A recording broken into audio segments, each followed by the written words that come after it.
Hi everyone, welcome to HN Adhyayan. तो आप सभी कैसे हैं? आई होप आप सभी बहुत अच्छे होंगे और आप सबकी एग्जाम की जो प्रिपरेशन है ना वो जोरों शोरों से चल रही होगी।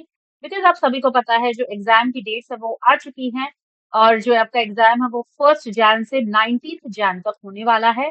तो बहुत ही कम टाइम है, अप्रोक्सीमेटली आपके पास 1 मंथ है। इसमें आप सभी क्या कर सकते हो, अपनी तैयारी को कंटिन्यू कर सकते हो, अपना बेस्ट दे सकते हो और नेट या जेआरएफ को अचीव कर सकते हो, जो भी आपका गोल है। तो लेकिन आपका जो गोल होना चाहिए वो आपका जेआरएफ होना चाहिए, सो दैट आप सभी को जूनियर रिसर्च फेलोशिप मिल पाए, आपको बहुत अच्छा स्टाइपेंड मिल पाए और आप सभी एलिजिबल हो पाए पीएचडी के लिए या किसी भी एग्जाम को, गवर्नमेंट एग्जाम को क्वालिफाई करने के लिए।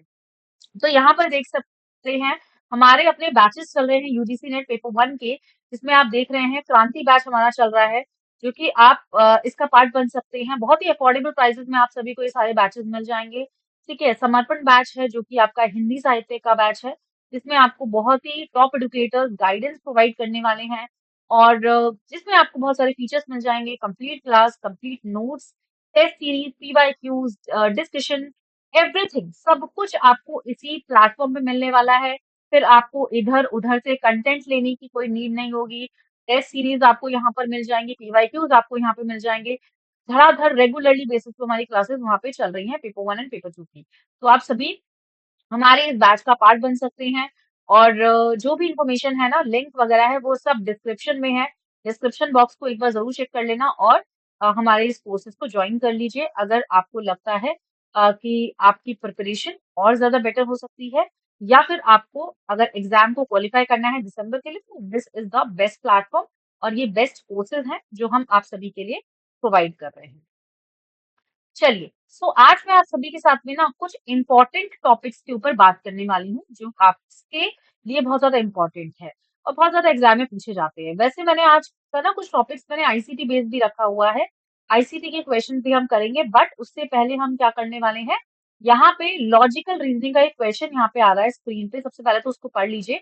बहुत ज़्यादा इम्पोर्टेंट है, लॉजिकली इक्विवेलेंट का ना क्वेश्चन बहुत ज़्यादा पूछा जाता है एग्ज़ाम में, ठीक है? तो ये क्या है, नो हॉर्स आर फेलाइन्स, ठीक है?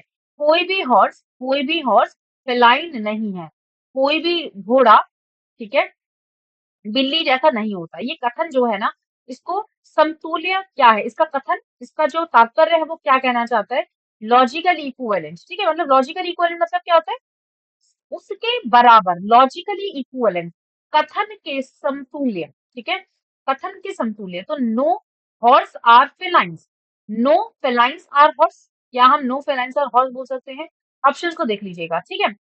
All, all, non, all non horse are felines, no horse are non felines. अब मैं नॉन को इससे कट करूं तो ये ऑल हो जाएगा ना, फिर ऑल हॉर्स, तो ये वाला तो बिल्कुल भी नहीं होगा। यहाँ पर भी देखिए, ऑल नॉन फेलाइंस और हॉर्सेस, ये भी नहीं होगा क्योंकि ऑल नॉन, ठीक है, वो सभी जो गैर मतलब सभी जो गैर बिल्ली घोड़े होते हैं वो सब यहाँ पे आ जाएगा, ठीक है। और यहाँ पे भी आपका नहीं होगा, आपका आंसर क्या हो जाएगा, फर्स्ट ऑप्शन हो जाएगा। अब देखिए कैसे, लॉजिकली इक्विवेलेंट क्या होता है, जो बिल्कुल इक्वल है, जैसे कि फॉर एग्जाम्पल मैं आपको ये कहूँ, ऑल, SRP, सारे सब्जेक्ट प्रेडिकेट है, ठीक है, सभी सब्जेक्ट प्रेडिकेट है, ये यही कहता है। अब इसमें मैं क्या बोल सकती हूँ, अब इसमें मैं बोल सकती हूँ, no, no, SR, not P।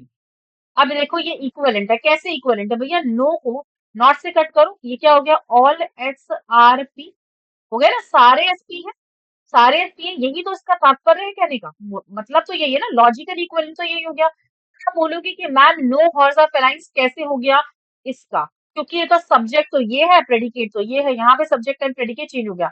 ये चीज ध्यान रखिएगा, नो में कभी भी सब्जेक्ट प्रेडिकेट चेंज होता है, इसका मतलब यही है कि आंसर वही होगा, मतलब उससे कोई फर्क नहीं पड़ता, सब्जेक्ट प्रेडिकेट चेंज होने से कोई भी किसी भी तरीके का फर्क नहीं पड़ेगा।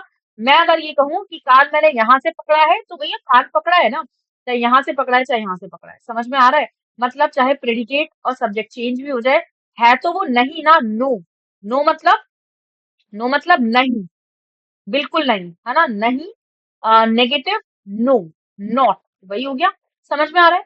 तो मैंने अगर इसको मैं वेन से बनाऊं, सारे हॉर्स, सारे हॉर्सेस फेलाइंस नहीं है, देखो इस ऐसे बनेगा ना वेन से, तो तो सारे फेलाइंस भी तो हॉर्सेस नहीं है ना, सारे फेलाइंस भी तो हॉर्सेस नहीं है, ठीक है, समझ में आया? तो इसीलिए यहाँ पे पहला ऑप्शन हो जाएगा, कोई भी बिल्ली घोड़ा नहीं है, ठीक है। नेक्स्ट क्वेश्चन है, which of the following is the national coordinator of the स्वयं प्रोग्राम। स्वयं जो कोर्सेज होते हैं नॉन टेक्निकल ग्रेजुएशन एजुकेशन में, ठीक है, ध्यान से देख लीजिएगा, नॉन टेक्निकल ग्रेजुएशन, जो कि आपके क्या है, जो टेक्निकल सब्जेक्ट्स नहीं है ग्रेजुएशन वाले, ठीक है, जो बिल्कुल सिंपल सब्जेक्ट्स होते हैं, उसके लिए कौन है नेशनल कोऑर्डिनेटर? कौन है नेशनल कोऑर्डिनेटर? देखो टेक्निकल के लिए तो एआईसीटी होता है, AICTE, all India council for the technical education, नाम से समझ में आ रहा है। अब नॉन टेक्निकल के लिए कौन हो जाता है? यूजीसी हो जाता है, यूनिवर्सिटी ग्रांट कमीशन। कौन हो जाता है जी? यूनिवर्सिटी ग्रांट कमीशन हो जाता है। क्लियर हो गया सभी को? बहुत ही इजी क्वेश्चन था।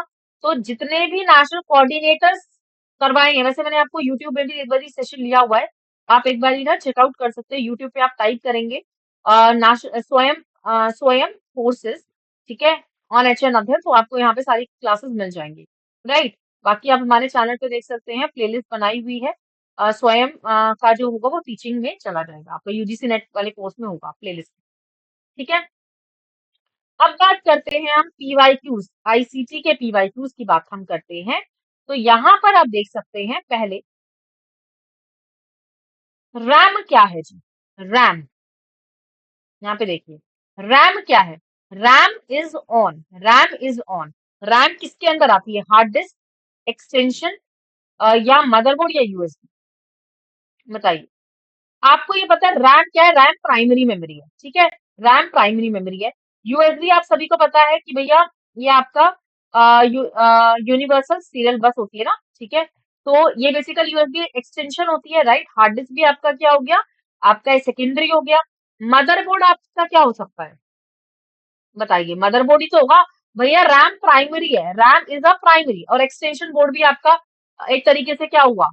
एक तरीके से एक्सटेंशन बोर्ड तो क्या हुआ, जो हम एक्सटेंशन बोर्ड लगाते हैं वो तो वैसे भी नहीं होगा, ठीक है, ये तो वैसे भी नेगेटिव हो गया। तो आंसर यहाँ पर क्या आ जाएगा? यहाँ पर आ जाएगा आप सभी का मदरबोर्ड। रैम जो रहेगा वो आपका मदरबोर्ड में प्लेस होता है, प्राइमरी है ना, तो मदरबोर्ड में प्लेस हो जाएगा, सी ऑप्शन बिल्कुल सही हो जाएगा। नेक्स्ट क्वेश्चन, अगला क्वेश्चन आप सभी देखिए, अगला क्वेश्चन आप सभी देखिए, statement one and statement two, cache memory is faster than the RAM access memory. Cache memory is faster than the RAM access memory. Statement one के स्टेटमेंट टू कहता है random access memory is closer to the processor than the cache memory. जल्दी से बताइए फटाफट से statements वाले question. Statement ये कहता है जो कैच मेमोरी है ना वो रैंडम एक्सेस मेमोरी से ज्यादा फास्टेस्ट है, ठीक है, रैंडम एक्सेस मेमोरी से ज्यादा फास्टेस्ट है। बताइए, बताइए फटाफट फटाफट से एवरीवन। देखो ये क्वेश्चंस ना बहुत ज्यादा इंपॉर्टेंट है, बहुत ज्यादा महत्वपूर्ण है, जो आप सभी को पता होना चाहिए और क्लियरली आपको समझ में आना चाहिए। इन्होंने बोला cache memory fastest than random access memory से, तो क्या ये पॉसिबल है? भैया कैच मेमोरी फास्टेस्ट है, लेकिन जो मेमोरी है ना, जो हमारी प्राइमरी मेमोरी है, मतलब रैंडम एक्सेस मेमोरी, वो फास्टेस्ट है देन द कैच, ठीक है, than the cache. Fastest memory क्या है? वो कैच मेमोरी से फास्टेस्ट है, क्या बोल सकते हैं? हाँ जी, हाँ भाई, फास्टेस्ट है ना, आप सभी को पता है। यहाँ पे जो रैम होती है ना, रैम जो होती है, ये सबसे मिड में होती है बेसिकली, ठीक है। कैच मेमोरी होती है सबसे फास्ट, उसके बाद होती है रैम, रैम के बाद मैंने कल आप सभी को बताया था, रैम के मतलब रैम में प्राइमरी मेमोरी आ जाएगा ना, फिर सेकेंडरी मेमोरी आ जाएगा, जैसे हार्ड डिस्क एंड ऑल वो सारी चीजें। तो पहले कैच मेमोरी आती है, उसके बाद आती है रैम, उसके बाद सेकेंडरी मेमोरी। तो सबसे फास्टेस्ट तो यस, ये बिल्कुल सही है। दूसरा ये कह रहा है कि random access memory is closer to the processor than the cache memory. Random access memory जो है वो उसके तुलना में प्रोसेसर के ज्यादा करीब होती है, कैश मेमोरी के तुलना में प्रोसेसर से ज्यादा करीब होती है। नहीं, ये उल्टा बोल रहे हैं, कैश मेमोरी यहाँ पे क्लोजर होती है, समझ में आ रहा है? तो इसीलिए यहाँ पे आंसर क्या हो जाएगा? बिल्कुल सही हो जाएगा, सी वाला ऑप्शन। सी बिल्कुल, कथन एक तो सही है लेकिन कथन वो बिल्कुल गलत है। What is the full form of URL? URL की फुल फॉर्म बताइए। Universal resource location, universal response locator, unified response location, uniform resource locator. जल्दी से मुझे बता दीजिए, ये सबको पता होना चाहिए, बहुत इजी है। यूनिफॉर्म रिसोर्स लोकेटर, यूआरएल जो होता है ना, यूआरएल आप सभी ने देखा होगा, यूआरएल होता है ना जब हम HTTP एंड ऑल वो सब लिखते हैं, दैट google.com, राइट? वो क्या होता है, यूआरएल हो जाता है uniform resource locator. Uniform resource locator, D option यहाँ पर बिल्कुल सही हो जाएगा। चौथा क्वेश्चन स्टेटमेंट 1 बोल रहा है और स्टेटमेंट 2 ये है, यूज ऑफ द आईसीटी। जब हम आईसीटी का यूज करते हैं, ठीक है, विश्वविद्यालयों में जब हम शिक्षण कार्यक्रमों को आयोजित करते हैं तो उसमें आईसीटी का प्रयोग शिक्षा के परिणामों के अनुकूल करने की क्षमता होती है। बताइए, क्या उसके अनुकूल करने की क्षमता होती है, ऑप्टिमाइजेशन होता है? जब हम आईसीटी का यूज कर रहे हैं तो लर्निंग आउटकम्स डेवलप होंगे या नहीं होंगे? दूसरा स्टेटमेंट कह रहा है फॉर्मेटिव असेसमेंट क्या करता है, सपोर्ट करता है quality of the teaching session. बताइए एवरीवन। भैया देखो, आईसीटी जब हम यूज करेंगे तो ऑब्वियसली टीचिंग लर्निंग आउटकम्स ज्यादा बेस्ट होंगे, ठीक है, क्योंकि वहां पे हम चार्ट्स को हम एनालाइज कर रहे हैं, हम डिजिटल प्लेटफॉर्म का यूज कर रहे हैं, ऑनलाइन प्लेटफॉर्म हम यूज कर रहे हैं, तो आउटकम ज्यादा बेटर होंगे, ऑप्टिमाइजेशन होगा, ठीक है। उसकी जो उसके परिणाम है ना, शिक्षण के जो परिणाम है वो ज्यादा बेटर होंगे। फॉर्मेटिव जो रहेगा, फॉर्मेटिव क्या होता है, ऑन द स्पॉट, मतलब on the on the spot. Basically हम ये कह सकते हैं फॉर्मेटिव असेसमेंट वो होता है जो ड्यूरिंग द सेशन होता है, ड्यूरिंग द सेशन, वो मूल्यांकन जो आपके सेशन या असेसमेंट के दौरान होगा। सेशन बोलो वैसे, ठीक है, सेशन, सेशन के दौरान कौन सा होता है, वो होता है फॉर्मेटिव। तो भाई सहायता में हेल्प तो करेगा ना, गुणवत्ता बढ़ाने में तो हेल्प करेगा। दोनों सही, बोथ आर करेक्ट, ठीक है।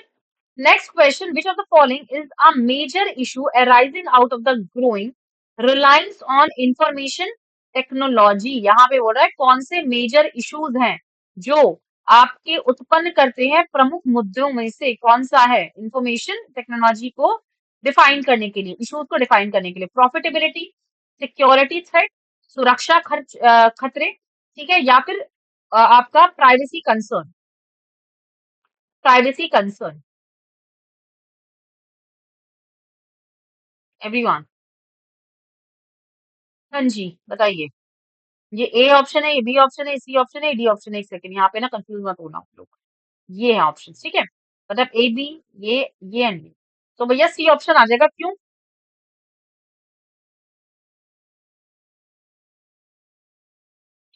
इंफॉर्मेशन टेक्नोलॉजी के सिक्योरिटी थ्रेट्स बहुत ज्यादा, खतरे बहुत है। प्राइवेसी कंसर्न, गोपनीय संबंधित चिंताएं रहती है, होती है ना, ठीक है। प्रॉफिटेबिलिटी का तो है ही नहीं ना कोई रोल, मेजर इश्यूज तो यही आते हैं दिमाग में, यही आते हैं, ठीक है, तो इसीलिए which of the following option include the file format suitable for distributing distributing sound file? अब साउंड फाइल के लिए कौन सा बेस्ट है? साउंड के लिए जैसे कि आपको पता है ऑडियो हो गया, वीडियो हो गया, तो ये ऑडियो फाइल्स के लिए बोल रहा है, ऑडियो ऑडियो फाइल्स के लिए। तो MP3 तो आप सभी को पता ही होगा, MP3 तो होता है, ठीक है, तो लेकिन ये साउंड के लिए बोल रहा है। तो अब यहाँ पे क्या हो जाएगा, देखो, MIDI होता है, MIDI हो गया, WAV हो गया, WMA हो गया, और आपका MP3 हो गया, ठीक है जी। MP3 हो गया, ये सारे आपके साउंड साउंड फाइल्स होते हैं, साउंड एक्सटेंशंस होते हैं। जब भी हम साउंड की फाइल को सेव करते हैं तो ये फॉर्मेट्स हो जाते हैं। समझ में आ रहा है, क्लियर हो रहा है? इसीलिए यहाँ पे ये चीज आपको ध्यान में रखनी होगी, याद कर लेना बहुत इंपॉर्टेंट है, इसको लर्न आपको करना पड़ेगा। Next, which of the following is a true statement about an operating system? OS जो होता है, ऑपरेटिंग सिस्टम जो होता है, उसके लिए कौन सा सबसे अच्छा सही कथन है? OS control peripheral allocates memory, organize data into the field and the records। जो OS है वो परिधीय को नियंत्रित करता है, मेमोरी को ये सिक्योर रखता है, ठीक है, लोकेट करता है, एक साथ जोड़ता है, ठीक है, रिकॉर्ड्स को बनाता है, या वायरसेस के लिए अगेंस्ट लड़ता है, या ये कह रहा है कि मेमोरी को और प्रोसेसर टाइम को ये क्या करता है, एक साथ जोड़ता है, ठीक है, या फिर ये कह रहा है कि कनेक्ट बनाता है इंटरनेट के द्वारा, इंटरनेट से। तो बताइए इसका क्या हो जाएगा? ऑपरेटिंग सिस्टम होता क्या है? ऑपरेटिंग सिस्टम जो ऑपरेट कर रहा है, ठीक है? ऑपरेटिंग सिस्टम क्या हो जाएगा? जो ऑपरेट कर रहा है। बेसिकली आप सभी को पता है कि इसमें ऑपरेटिंग सिस्टम बहुत ज्यादा इंपॉर्टेंट रोल प्ले करता है आपका कंप्यूटर में, ठीक है? ऑपरेटिंग सिस्टम जो होता है वो आपका कंप्यूटर में बहुत ज्यादा रोल को प्ले करता है, जिसमें आपका यूजर होता है, एप्लीकेशन होता है, ऑपरेटिंग सिस्टम होता है, हार्डवेयर होता है। बेसिकली वो एक ऐसे सॉफ्टवेयर जहां पर यूजर क्या करता है? एप्लीकेशन को यूज करता है। यूजर एप्लीकेशन को यूज कर रहा है, एप्लीकेशन को यूज कर रहा है, यही होता है ना, यूजर एप्लीकेशन को यूज करेगा ऑपरेटिंग सिस्टम के द्वारा ही। तो यहाँ पे क्या हो रहा है? यूजर कंट्रोल करता है पेरिफेरल को, ठीक है? कंट्रोल करता है पेरिफेरल डिवाइसेस को, परिधिया को, और मेमोरी को एलोकेट करता है, जोड़ता है, और प्रोसेसर टाइम को भी जोड़ता है, बढ़ावा देता है, ठीक है? तो इसीलिए यहाँ पे आ जाएगा आपका सी ऑप्शन, बिल्कुल सी ऑप्शन आपका बिल्कुल सही है। Next, which of the type of the malware, इनमें से बताइए कौन सा मालवेयर है जो सॉफ्टवेयर में इंसर्ट किया जाता है और स्पेसिफिक कंडीशंस को मीट करता है, स्पेसिफिक कंडीशंस को मीट करता है। वर्म होता है, वर्म होता है एक ऐसा मालवेयर जहां पर मैं ये बोलूंगी, देखो एक होता है वायरस, एक होता है वर्म। वर्म क्या होता है? वर्म क्या होता है? वो खुद से उत्पन्न होता है, वो खुद से उत्पन्न होता है। वर्म क्या है? बेसिकली कीड़ा होता है, अगर हम देसी भाषा में देखें तो।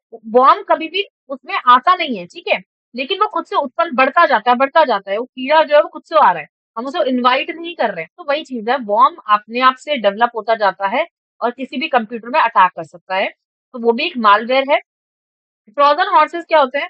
ट्रोजन हॉर्सेस में ना एक लेजिटिमेट सॉफ्टवेयर डलता है, लेजिटिमेट, ध्यान रखिएगा, लेजिटिमेट सॉफ्टवेयर,